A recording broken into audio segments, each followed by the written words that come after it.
Hey friends and family, it's me again. Welcome to Family Experience Online. This week we have a new lesson and I'm really excited to show you what the lesson is this week. Last week we learned that Jesus helps you believe. We saw that Jesus helped Thomas believe. He had risen from the tomb by reappearing in person. He showed him the scars on his hands, remember? And he showed him the scar on his side.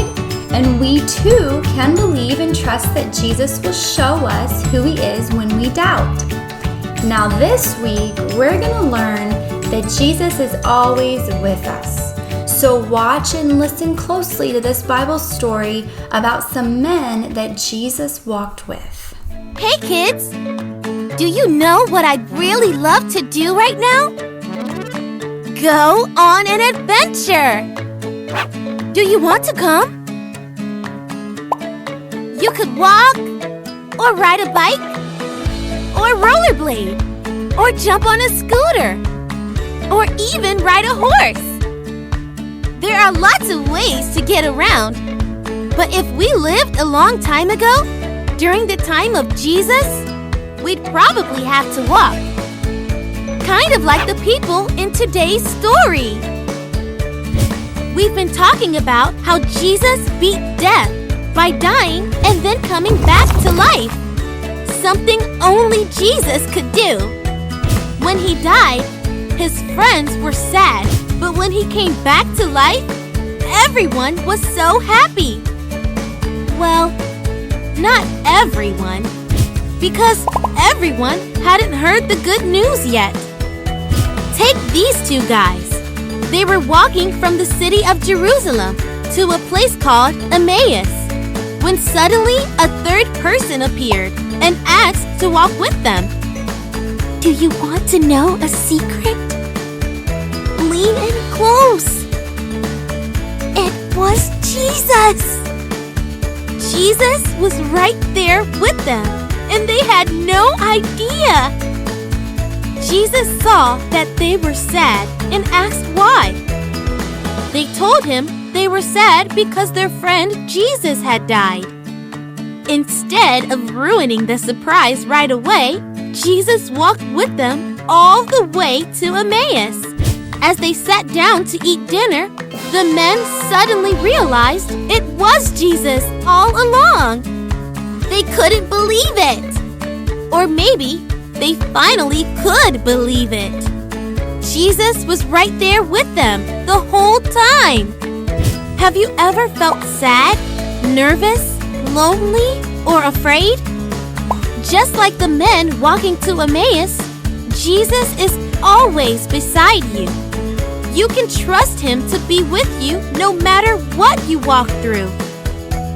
Jesus is always with you, and Jesus is always with me. So now it's discussion time.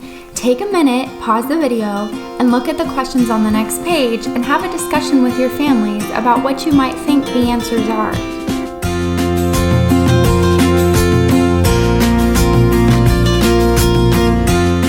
You know, I've always wanted to make fluffy slime, so today's the day! First, I'll put some shaving cream in a bowl. I want to make it maybe blue, so I'll add some blue food coloring.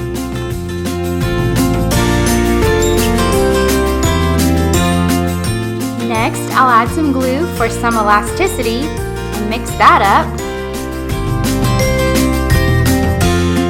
Then I'll add some baking soda and mix that.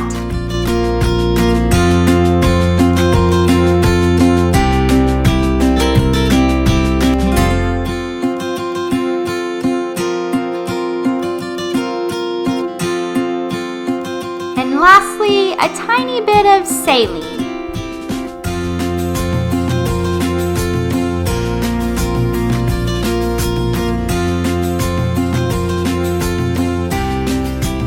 Look what I made! Can you see the shaving cream or the glue anymore?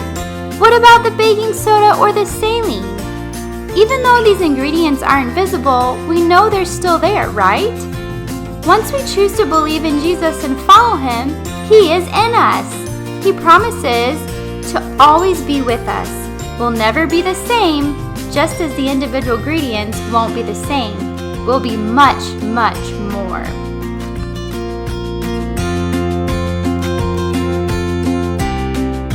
I'll link some songs for you guys that are really fun for your kids to dance and sing to. I also will link some crafts. I'll do the fluffy putty that we made for our object lesson. That's really fun. One tip is to keep kneading it.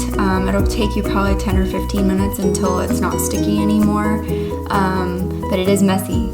So make sure you have a sink close by, or you're in the kitchen or the bathroom or something. And then make footprints. Make your kids' footprint, make everybody's footprints. And then write on the bottom, Jesus is always with us, or Jesus walks with us. If your kids are older or would prefer to find a walking stick, they can always do a walking stick and paint that and decorate it. Put that in their prayer garden. And then pray with your kids. Dear God, thank you for coming to walk with us as we use our feet. Help us to remember you are always with us. That can be a fun craft. As far as activities, I will link some I Spy paper. They're pictures with hidden pictures inside, so your kids can find those. If they have any books like that, kind of like Where's Waldo, that sort of thing, those are good activities to do with them. And then explain to them, sometimes it's hard to find Jesus. Sometimes we don't feel like he's with us, but he is always with us, and he's always there. And then maybe do an obstacle course with your kids. Make it hard enough so that way they will ask for help, that they need your help. And then when they ask for help, go ahead and help them get through that entire course. And when they're done, talk to your kids about how Jesus always helps us, especially when we're having a hard time, when we're having a difficult time. When we call on him, he's always there. He's holding our hand. He's with us. If you are a family that would like to participate in teaching next month's memory verse, please comment below and I will contact you. We love to see the creative ways that you are teaching your families. Thank you to the Grau family this month for teaching us our memory verse. You have inspired me to pick up my guitar and play. So I try and strum along as my girls are jumping around and learning, reciting their memory verse. So if you have a creative way you'd like to show us, a beat, a rhythm, a little saying, a ditty, whatever you want to do, we would love to hear from you guys. We miss you, Canyon Creek families. We feel like the day is coming near. Hopefully we can be in church in May. We love you guys. We hope you're having a great week. You're staying safe. You're staying healthy. You're staying sane. Hopefully I've given you enough activities that that'll carry you some through the week. With that, some families are big, some families are small. God's grace keeps our family one and all.